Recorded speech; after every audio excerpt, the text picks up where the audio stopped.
Makosa ambayo watu huwa wanayafanya kwenye usajili wa kampuni zao. Kama unatamani kuja kusajili kampuni, sikiliza vizuri. Namba 1, makosa watu wanayofanya ni kwenye kuchagua director wa kampuni yake. Ukitaka kusajili kampuni, kuna levels 3 ambazo ni lazima uwe nazo mwanzoni kabisa kwenye kusajili kampuni.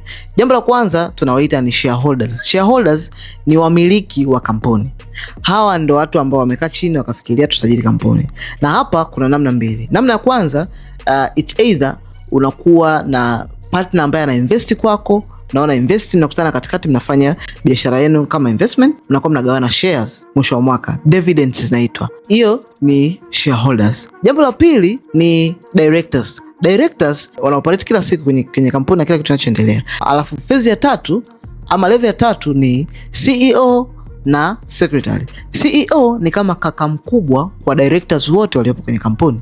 Alafu secretary ni mtu ambaye ana organize kila kitu kinachoendelea kwenye kampuni. So ukiwa na kampuni yako lazima uwe na level hizi 3. Sasa basi, makosa watu wanaokuwa nayo kuchagua director mwenza wa kwenye kampuni. Sisi huwa tunashauri mnapofungua private company, mkiwa wawili ambao amechaguana, chagua mtu ambaye atakuwa ni sahihi, kwa sababu unapofungua mko wawili, nyie wawili mna uwezo kupanda kwenye level zote. Mkawa kama shareholders, pia mkakaa kama directors, afu mmoja akawa secretary, mwingine akawa CEO. Mnaweza kwa sababu nyie ni shareholders.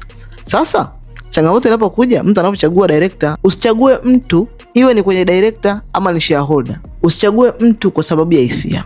Usichague mtu kwa sababu ni mwanakosana.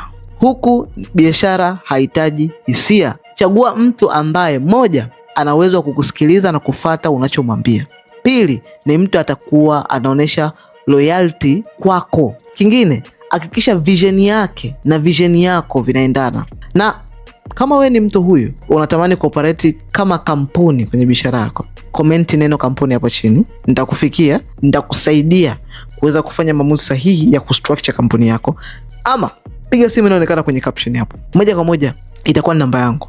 Nitaipokea, tutakaa chini tuzungumza. Yes, hakikisha haukosei kuchagua shareholder ama director kwenye kampuni yako.